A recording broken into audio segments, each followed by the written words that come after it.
मैं किसी को भी बोलती हूँ ना फ्रॉम स्वीपर टू एजीएम, लोग हैरान होते हैं कहानी सुन के। तो ये फिर अब स्वीपर का काम शुरू हो गया, उस दौरान 65 रुपये में अगर खर्चा नहीं चलता तो फिर आप और काम भी करती थी? और काम करती थी। लड़के को हम लोग जब भी कांजूरमार्ग में रहते थे तो कांजूरमार्ग से कुर्ला में एक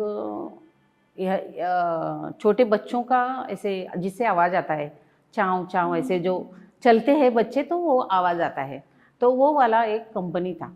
तो उसमें मैं 15 रुपया डेली वहाँ मिलता था, पर सुबह 11 बजे से लेके शाम को 7 बजे तक वहाँ डाई मशीन पे काम करना है।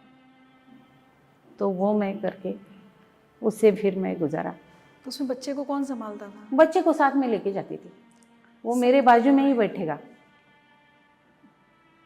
बैंक भी नहीं? नहीं, बैंक में नहीं, बैंक तो मॉर्निंग में था ना, सुबह 6 से 8 बैंक का ख़त्म होता था, तो मैं 5 साढ़े 5 ही उठ जाती थी। और जब भी कभी ऐसे विनायक कभी मांगता है कि मम्मा पार्ले जी का बिस्किट लाओ ना थोड़ा, तो मैं लिटरली एक एक 2 स्टॉप उतर जाती थी पहले ही, और जो पैसे 5 पैसे 10 पैसे बचते थे वो 4-5 दिन में इकट्ठा करके और फिर मैं मेरे बेटे के लिए एक पार्ले जी का पूड़ा लेके जा पाती। जब उसका एडमिशन का टाइम आया तो हमारे बाजू में कौसाबाई करके एक औरत रहती थी, तो स्कूल में एडमिशन के लिए कम से कम 1500 रुपया तो चाहिए, पैसे तो नहीं है, क्या करें। ऐसे ही बारिश का मौसम था, वो चोर बाज़ार में जूते बेचती थी, मीन्स चोरी के जो आते हैं वो वापस उसको ठीक ठाक करा के वो बेचने का।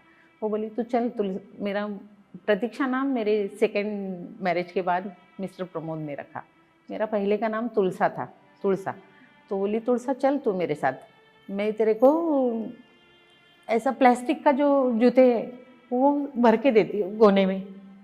और फिर उसने वो अपने पहचान से और थोड़ा एक पतला सा चेन था तो वो गिरवी रख के 500 रुपया वो, और मैं गई वो सारा स्टैंडर्ड स्टोर से मैं वो पूरा बोझा सर पे ढो के ट्रेन में फिर कांजूरमार्ग स्टेशन पे ऐसे बारिश में खड़ा रह के 10 रुपया 15 रुपया 10 रुपया 15 रुपया ऐसा करके आवाज़ दे दे के वो बेचा, और फिर उसका जो प्रॉफिट आया उससे मैंने उसका एडमिशन कराया है विनायक का स्कूल। विनायक का।